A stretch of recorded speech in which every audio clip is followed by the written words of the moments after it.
नमस्कार साथियों, मैं सावी शुक्ला एस्ट्रो वर्ल्ड से आप लोगों का बहुत बहुत स्वागत और अभिनंदन करती हूँ। हैप्पी दीपावली, शुभ दीपावली। आप लोगों के घर परिवार में आप सबको शुभता लेकर आए और हमेशा उजाला आप लोगों की लाइफ में बना रहे। जी हाँ, आज बात करने वाली हूँ दीपावली के बारे में, जो कि कार्तिक अमावस्या पर पड़ रही है। अमावस्या में पड़ती तो है, मगर क्या है कि दिवाली और नरक चौदस जो है बेहद संयोग बन रहा है, दोनों एक साथ पड़ रहे हैं और इसके विषय में आज मैं बात कर रही हूँ। बहुत महत्वपूर्ण संयोग है और बहुत महत्वपूर्ण है। जानते हैं कि इस समय क्या होने वाला है और इस दीपावली के टाइम पे राशियों अनुसार मैं दान भी बताऊंगी, क्योंकि दीपावली के दिन अगर आप किसी को दान देते हो तो वो बहुत ही ज़्यादा आपको फलदायक होता है। जी हाँ, अभी चलिए मैं अभी जस्ट बताने वाली हूँ, लेकिन इससे पहले आप प्लीज़ मेरा channel like, subscribe and share करें।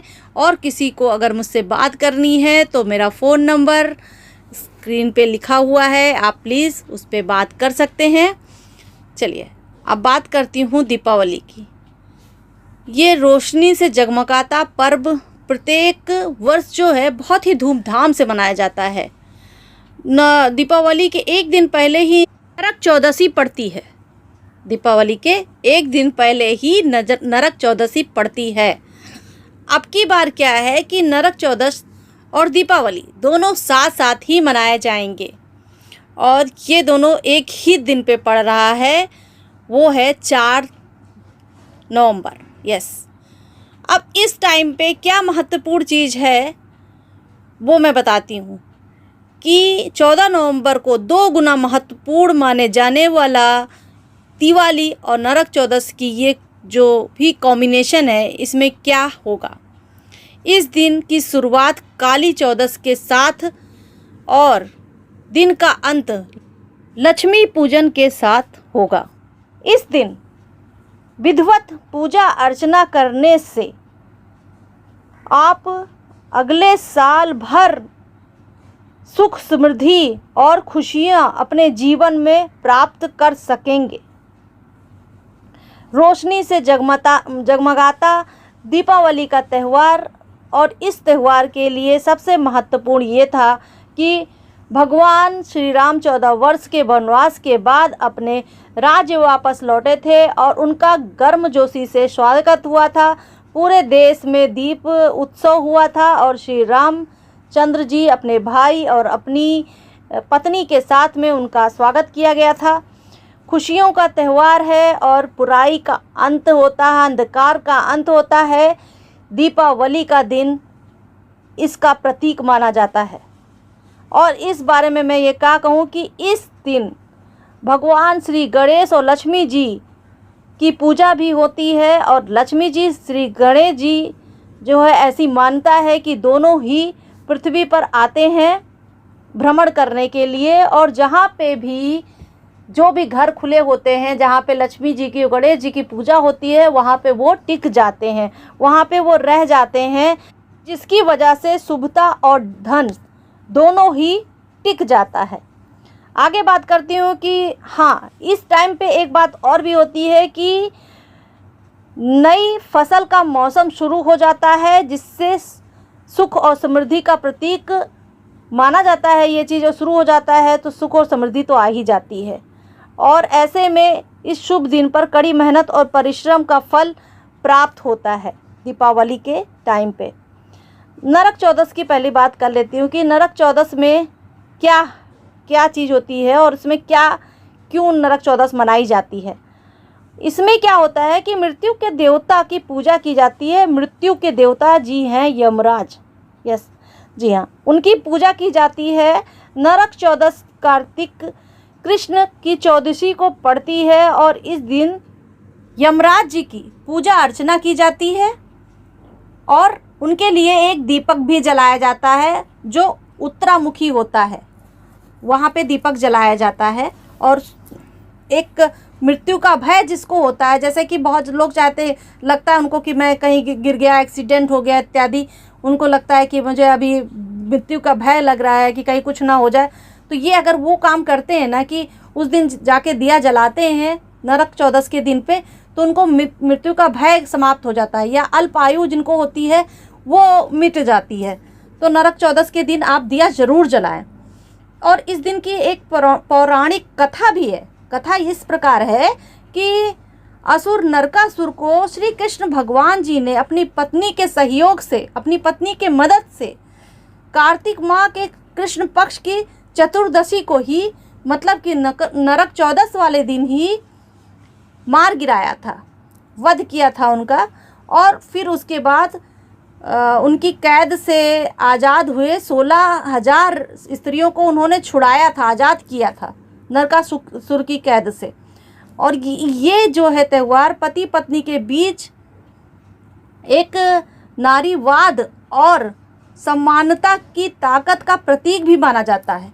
इस दिन जो है शक्ति की पूजा भी की जाती है, माँ काली की पूजा की जाती है, उसका बहुत ही विधि विधान से तांत्रिक लोग भी पूजा करते हैं। इस दिन जो भी सिद्धि प्राप्त करना चाहता है वो नरक चौदस के दिन 11 बजे से लेकर रात को 3 बजे तक माँ काली की पूजा करे, मंत्र पढ़े, मंत्र जाप करे माँ काली का, तो उसको उसकी सिद्धि ज़रूर प्राप्त होती है। सिद्धि का मतलब ये है कि उस चीज़ में वो पारंगत हो जाता है, जो वो चाहता है उस चीज़ में पारंगत हो जाना।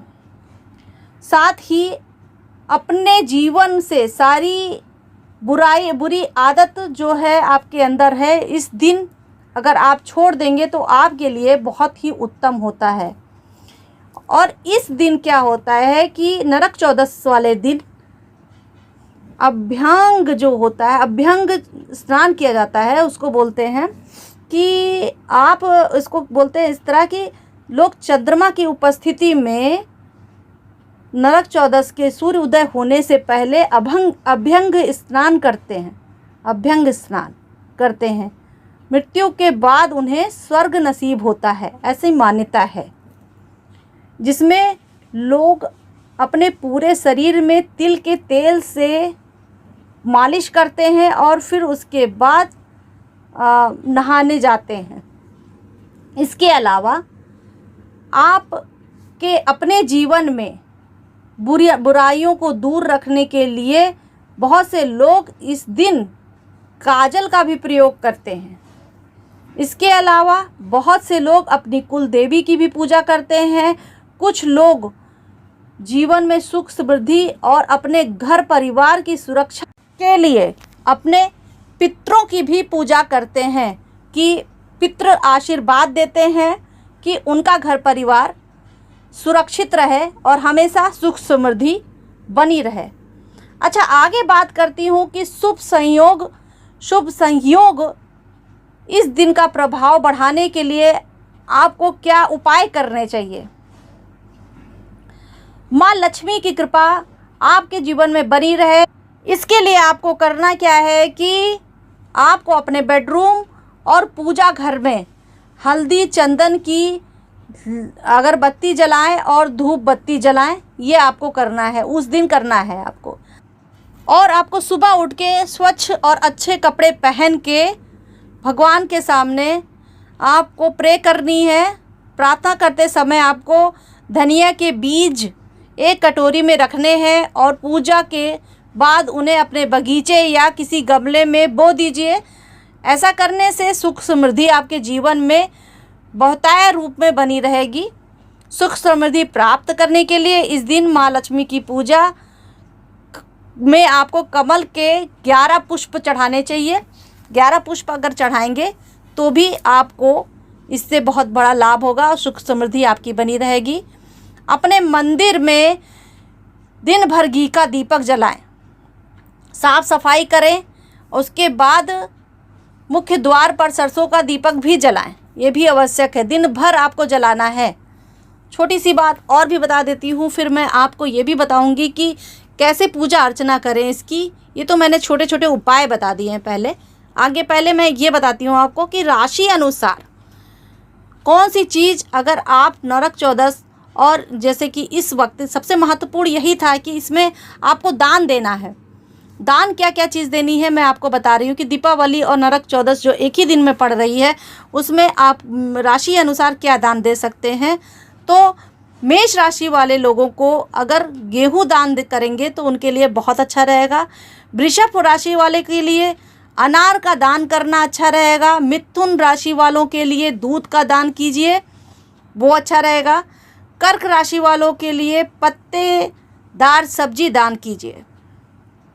सिंह राशि वाले चीनी का दान दें। कन्या राशि वाले गुड़ का दान दें।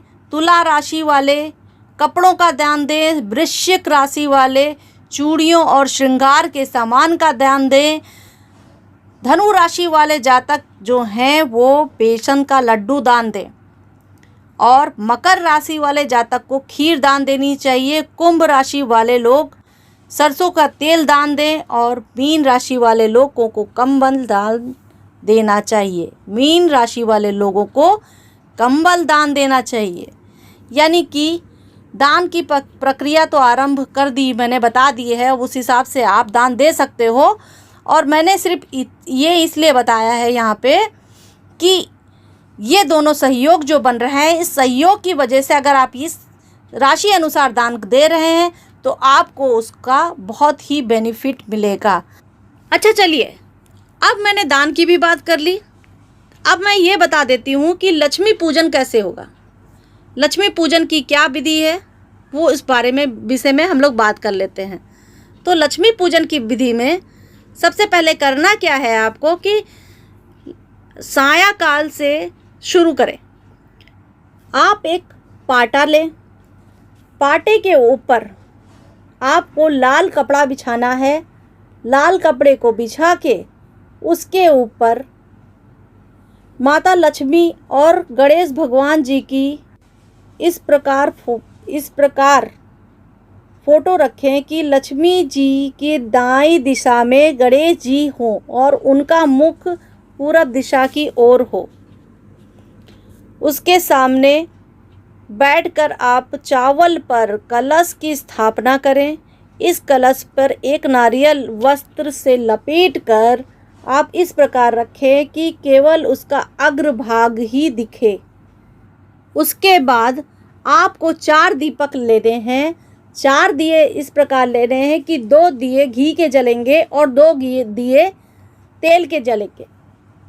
और उसको इस प्रकार रखें कि घी का दिया जो है आप दाईं ओर रखें और तेल का दिया दूसरी चौकी के बाईं ओर रखें।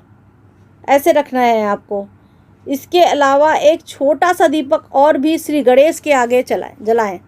फिर शुभ मुहूर्त के समय आप जल, मौली, अबीर, गुलाल, धूप बत्ती, अगरबत्ती, धनिया, नैवेद्य आदि का लेकर सबसे पहले उसको पवित्र कर ले, गंगा जल से छिड़क ले।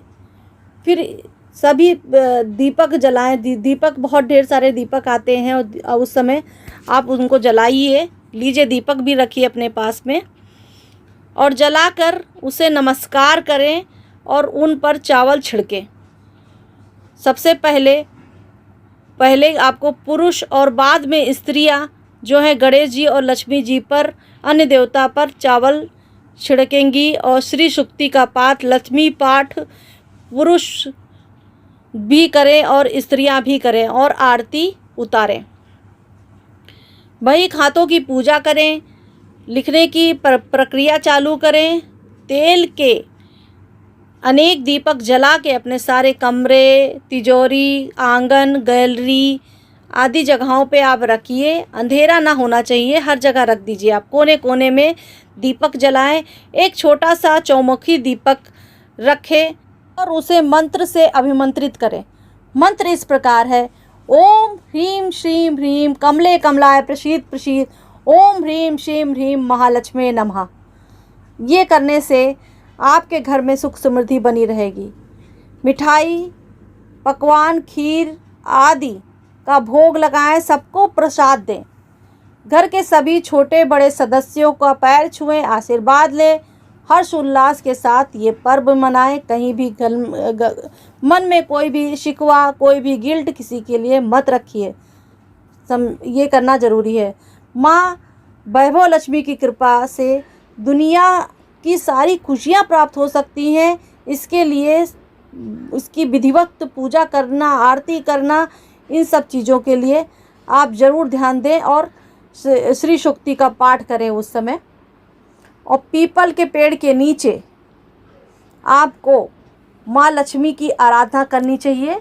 उस समय आप जाइए, पीपल के पेड़ के नीचे एक दिया जलाइए और माँ लक्ष्मी की आराधना कीजिए। करना भी वैसे ही है जैसे मैंने बोला कि माँ लक्ष्मी का नाम लीजिए और वहाँ बोलिए ओम लक्ष्मी आय नमः, कम से कम 108 बार आप इसको बोलिए।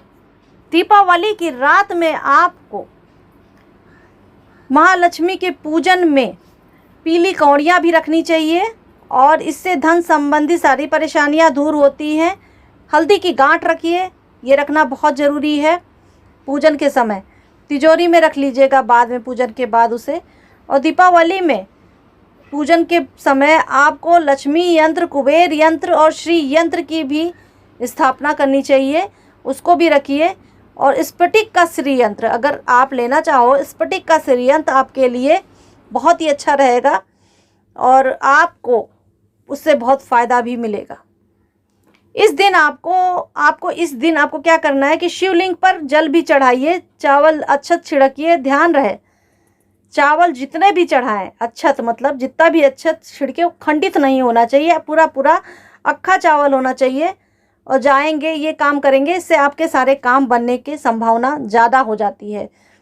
दीपावली के दिन आपको करना क्या है कि आपको जाना है, एक पीपल के पेड़ के नीचे ज़रूर जाएं और जल चढ़ाएं। इससे शनि के दोष और काल सर्प दोष समाप्त होता है।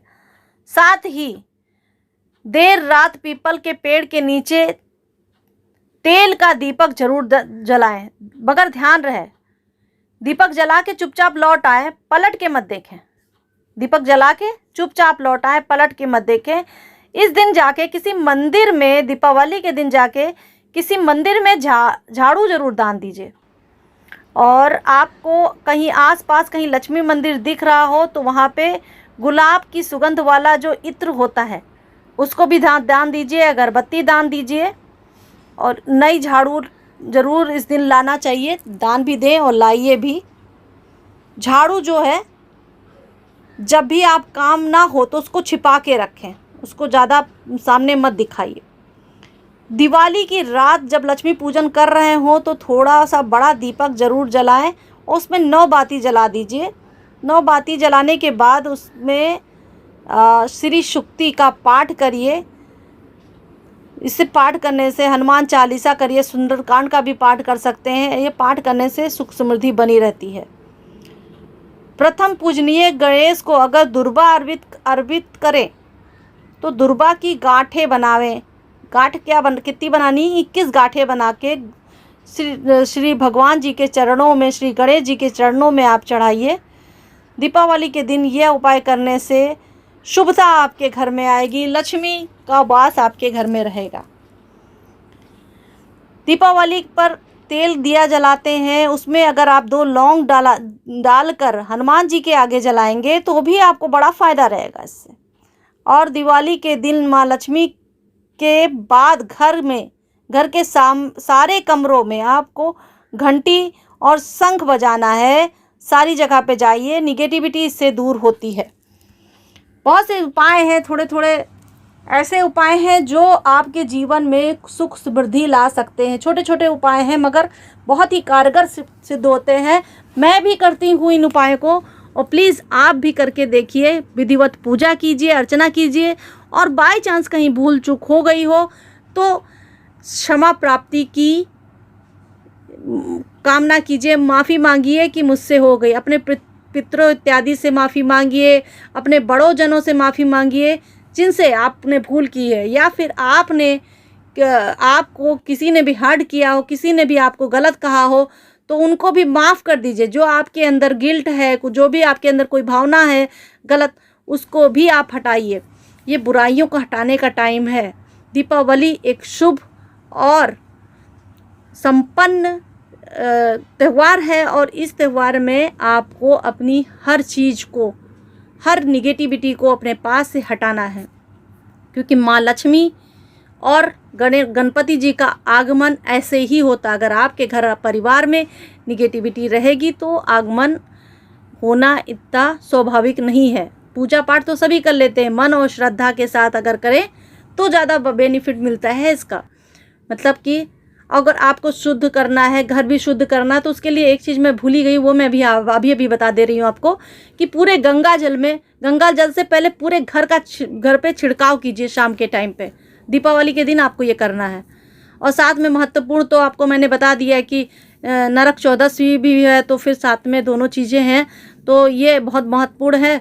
और बनाइए खूबसूरत त्यौहार दीपावली, दिए जलाइए, जगमगाइए पूरा घर, और खुश रहिए, प्रसन्न रहिए, हमेशा स्वस्थ रहिए, मस्त रहिए। इसके साथ में सावी शुक्ला का नमस्कार।